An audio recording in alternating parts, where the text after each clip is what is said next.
આ જોક સાંભળજો, કેટલો મસ્ત છે. હા સંભળાવ. એક પતિ જમતા વખતે એની પત્નીને બૂમ પાડે. એ સાંભળે છે કે શું? પત્ની કહે, શું છે, શું રાડો પાડો છો? પતિ કહે, આ તે શેનું શાક બનાવ્યું છે? મને તો કંઈ ખબર જ નથી પડતી. કે તો ખરી આ શેનું શાક છે? પત્ની કહે, તમારે એ જાણીને શું કામ છે? ચૂપચાપ ખાઈ લો ને. પતિ કહે, અરે મેં મરું તો પછી મને ઉપર જઈને કોઈ પૂછે કે તમે શું ખાઈને મળ્યા છો, તો એમને ખબર તો પડવી જોઈએ ને. મારે એમને જવાબ શું આપવો?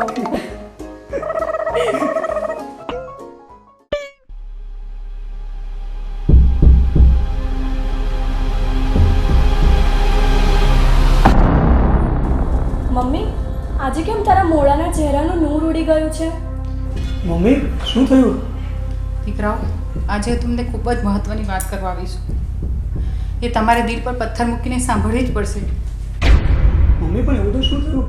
મને કોને? મમ્મી, અમને બહુ જ ગભરામણ થાય છે. જલ્દી કહો ને, શું વાત છે?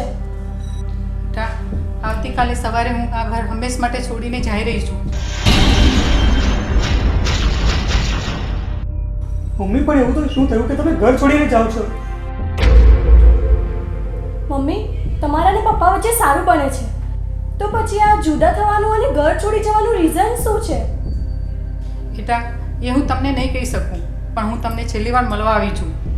તમે બંને શાંતિથી રહેજો. તમારા પપ્પા તમારું ધ્યાન રાખશે.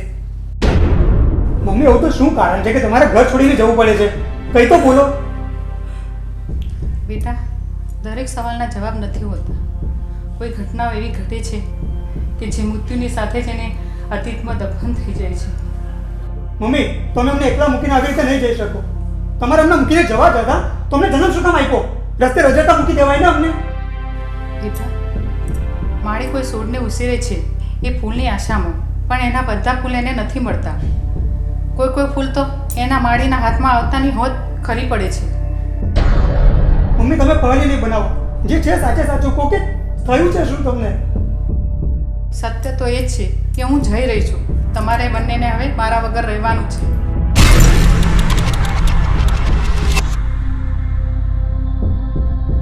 મમ્મી સાંભળ. મમ્મી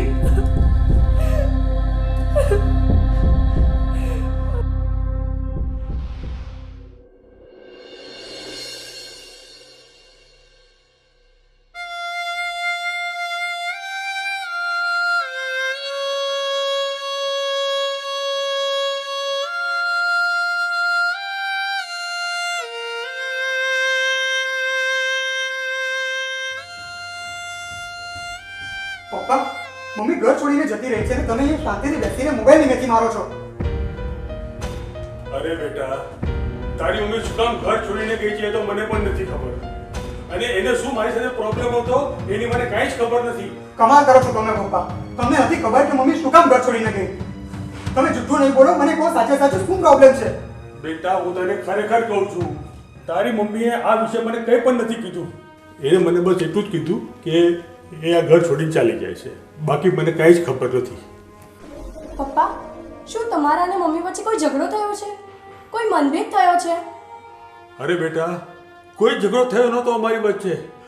અને તમે તો બંને જાણો છો કે અમે લોકો કેટલા પ્રેમથી રહેતા હતા. પપ્પા ભલે તમે કંઈ નહીં કહો, પણ અમને એ વાતની ખબર છે કે તમારા અને મમ્મી વચ્ચે કંઈ તો થયું જ છે અને એ તમે જાણો છો. બેટા, હવે હું કઈ રીતે સાબિત કરું? હવે તું જ મને કે. પપ્પા, તમને એ તો ખબર હશે ને કે મમ્મી ક્યાં ગયા છે? નહીં બેટા, તારી મમ્મીએ મને એ પણ નથી જણાવ્યું. કંઈ તો ગડબડ છે જ પપ્પા. અને શું છે તમે મને કહેતા નથી, પણ હું જાણીને જ રહીશ.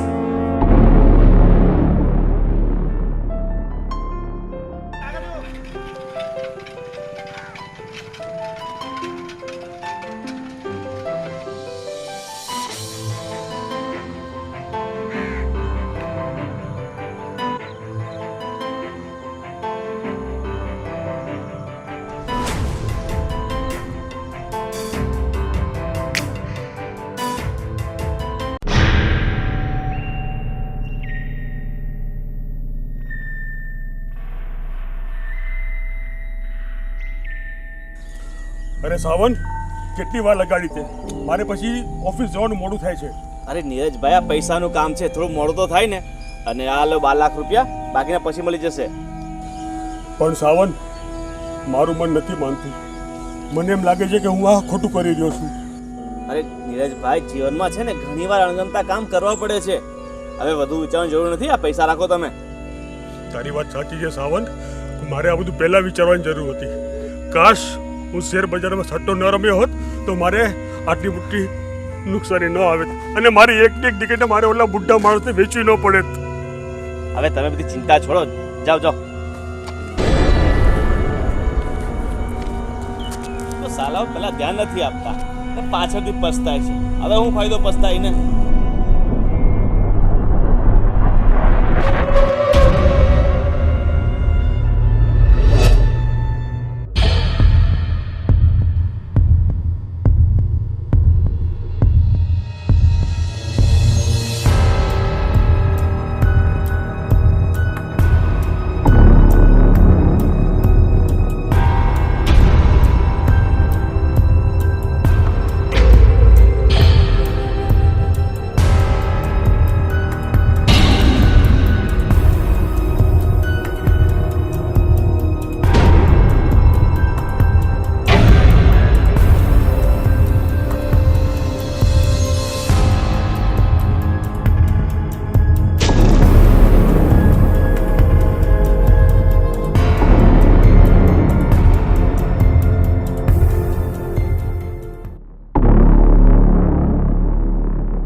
કામિની, પપ્પા સાથે માણસ કોણ હતો? એને પપ્પાને શું આપ્યું? સુધીરભાઈ, એક માણસ સાથે નીરજ માસા ઊભા હતા અને પછી એ માણસે માસાને એક થેલી આપી. થેલી? પણ એ થેલીમાં હતું શું? એ તો મને નથી ખબર, પણ કંઈક તો છે જ. નહીંતર એ બંને એક જ જગ્યાએ શું કામ મળે? તું એ માણસને ઓળખે છે? તે પહેલે કશે જોયો છે એને? ના, મેં એને કશે પહેલાં નથી જોયું, પણ હા, મેં એનો પીછો કર્યો છે એના ઘર સુધી. તો તું એક કામ કર, તું મને એને ઘરે લઈ ચાલ. હા, ચો. હા.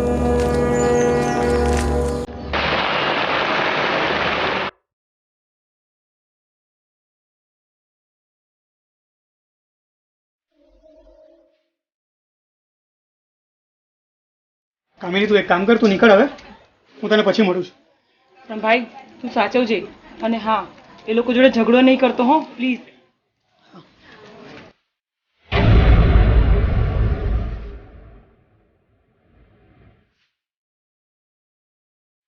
અરે ભાઈ, તમે કોણ? હું નીરજ દેસાઈનો છોકરો સુધીર છું. અરે તમે નીરજભાઈના દીકરા છો? આવો આવો, બેસો બેસો. હું બેસવા નથી આવ્યો અહીંયા. મારે એ જાણવું છે કે કાલે તમે મારા પપ્પાએ થેલામાં શું આપ્યું હતું? થેલામાં કયા થેલાની વાત કરો છો? તું જૂઠું નહીં બોલતો. મને સાચે સાચું કે નહીં તો હું તને પોલીસના હવાલે કરી દઈશ. તું ખીચડી પકે છે તારા મારા પપ્પાની વચ્ચે. અરે તમે પોલીસને કહીને કહો, હું તમને બધું બતાવું છું કે શું છે ને શું નહીં. તો બોલ, તું હતો એ ઠેલામાં?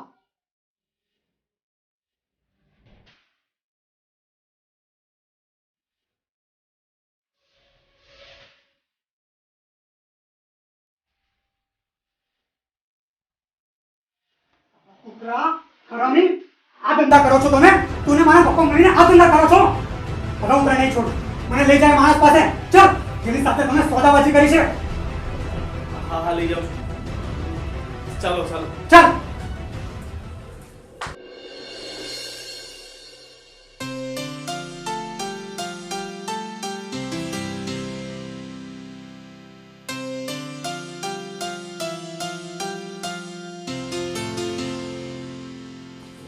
પપ્પા, સુધીરભાઈ કાલના ગયા છે, હજી ઘરે નથી આવ્યા. તપાસ તો કરો પપ્પા. અરે બેટા, હું પણ એને ગઈકાલનો ફોન લગાવું છું, પણ એ મારો ફોન ઉપાડતો જ નથી.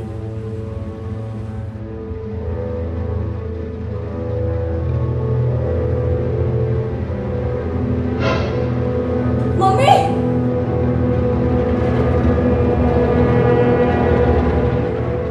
સુધીર, ક્યાં હતી તારી મમ્મી? ક્યાં ચાલી ગઈ હતી એ? મારી મમ્મી એવી જગ્યાએ ચાલી ગઈ હતી જ્યાં માણસના સોદા નથી થતા. બેટા, તું શું બોલે છે? મને તો કાંઈ સમજાતું નથી. તમને સારી રીતે ખબર છે હું શું બોલું છું. બોલો તમે, તમારી સગી દીકરીનો સોદો તમે કેમ કર્યો? કેટલા રૂપિયામાં કર્યો હતો? હા, મેં જ કર્યો હતો મારી દીકરીનો સોદો. મેં જ એને એક બુઢા માણસ સાથે પરણાવવાનું નક્કી કર્યું હતું અને એના બદલે મેં એ બુઢા પાસેથી 25 લાખ રૂપિયા લીધા હતા. પણ તમે 25 લાખ લીધા કેમ? તમારે જરૂર શું પડી આટલા બધા રૂપિયાની? બેટા, આજથી 4 વર્ષ પહેલાં હું શેર બજારમાં સટ્ટો રમ્યો હતો. એમાં મારા રૂપિયા ડૂબી ગયા અને મારે બહુ મોટી નુકસાની આવી ગઈ.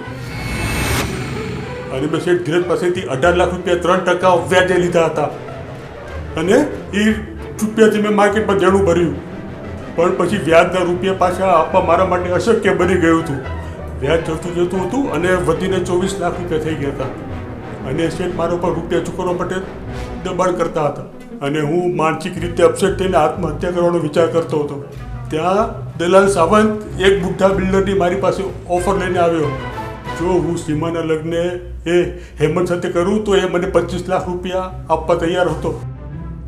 અને તમે 25 લાખ માટે તમારી સગી દીકરીનો સોદો કરી દીધો. સીમાને પેલા બુઢા માણસ હેમંત જોડે પરણાવવાનું નક્કી કરી દીધું. આના કરતાં પપ્પા તમે આત્મહત્યા કરી હોત ને તો સારું થતે. તમે જરાક બી શરમ નહીં આવી તમારી સગી દીકરીનો સોદો કરતા? બેટા, મેં તારા પપ્પાને આવું ન કરવા સમજાવ્યું, પણ એમને એક વાત મારી ન માની. હું અમારી આ ફૂલ જેવી દીકરીને એ બુઢા સાથે પરણીને જતા કેવી રીતે જોઈ શકતી? એટલે જ હું ઘર છોડીને ચાલી ગઈ.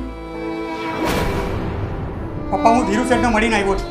મેં એમને પોલીસની ધમકી આપીને કીધું છે કે બીજી વારે તમને રૂપિયા માટે ફોન નહીં કરે. એમને જેટલા રૂપિયા છે એ બધા હું ચૂકવી દઈશ. અને હા, એક બીજી વાત, જો બીજી વાર તમે આવા ધંધા કર્યા છે ને તો હું ભૂલી જઈશ કે તમે મારા બાપ છો.